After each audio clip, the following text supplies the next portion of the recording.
Salam alaykoum, chers frères et sœurs, bienvenue sur la Plume d'Or de l'Islam, la chaîne qui vous éclaire sur l'islam et la vie quotidienne à travers des sujets modernes et captivants. Aujourd'hui, nous allons répondre à une question posée par l'un de nos abonnés, le football est-il permis en islam?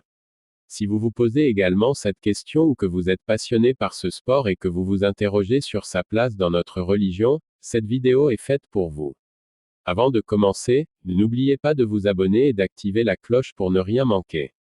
Restez avec nous jusqu'à la fin pour des enseignements qui non seulement pourraient changer votre vision du football, mais aussi renforcer votre foi. 1. Le football en islam, une activité permise sous condition. Le football, comme d'autres loisirs, est permis en islam tant qu'il respecte certaines règles.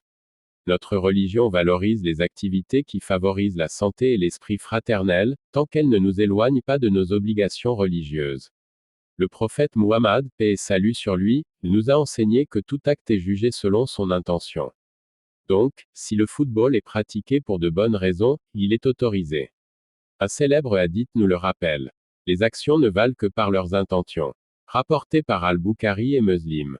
Prenons l'exemple de Mohamed Salah, un footballeur reconnu pour sa piété et son comportement exemplaire sur et en dehors du terrain. Son humilité et sa foi servent d'exemple pour des millions de fans prouvant que l'on peut exceller dans ce sport tout en étant un musulman pieux. Ibn Taymiyyah, un grand érudit, nous rappelle que les loisirs sont permis tant qu'ils ne nous éloignent pas d'Allah. L'islam n'interdit pas le sport ou les divertissements tant qu'ils ne causent pas de négligence dans les devoirs envers Allah. Majmou, Al-Fatawa, volume 23, p. 343. 2. Les limites à ne pas dépasser, éviter les excès et l'illicite.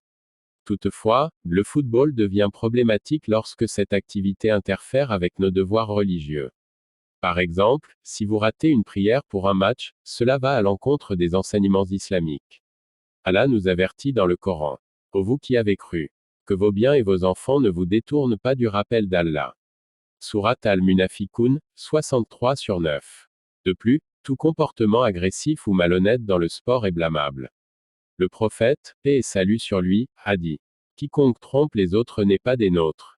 Rapporté par Muslim, Al-Ghazali, un autre grand érudit, nous rappelle que les loisirs doivent rester modérés. Les loisirs, tant qu'ils sont modérés et non excessifs, permettent aux croyants de se reposer et de mieux adorer Allah. Cependant, lorsqu'ils deviennent une obsession, ils écartent le croyant du droit chemin. Ihya Ulum al-Din, livre 1, chapitre 5. 3. L'excès dans le football, l'obsession des gloires matérielles et de la richesse. Le football professionnel est souvent lié à des salaires astronomiques et à la gloire. Bien que l'islam n'interdise pas la richesse, il nous rappelle que la véritable richesse est celle de l'âme. Le prophète, paix et salut sur lui, a dit. La richesse ne réside pas dans l'abondance des biens, mais dans la richesse de l'âme. Rapporté par Al-Bukhari et Muslim. Ibn al-Qayyim souligne que la richesse véritable réside dans la gratitude envers Allah. La vraie richesse n'est pas celle des biens amassés, mais celle d'un cœur reconnaissant et soumis à Allah. Madarij al-Salikin, volume 2 p. 250. 4. Le rôle modèle des joueurs musulmans, une responsabilité éthique. Les joueurs musulmans, tels que Riyad Mahrez ou Paul Pogba, doivent se comporter avec éthique et servir d'exemple. Le Coran dit, vous êtes la meilleure communauté qu'on ait fait surgir pour les hommes, vous ordonnez le convenable, interdisez le blâmable, et croyez à Allah. Surat Al-Imran, 3/110.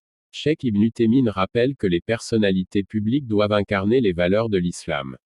Chaque musulman, en particulier ceux qui sont exposés au regard du public, doit se comporter de manière à refléter l'éthique et les valeurs de l'islam.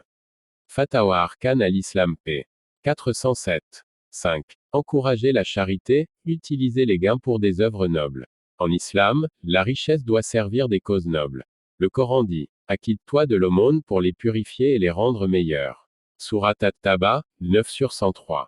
Des footballeurs comme Sadio Mané montrent l'exemple en finançant des hôpitaux et des écoles.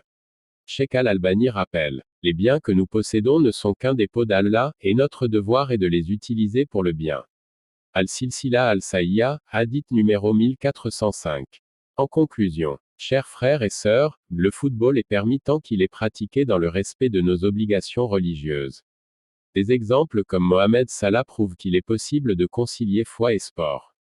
Si cette vidéo vous a éclairé, abonnez-vous, likez, et partagez-la avec vos proches.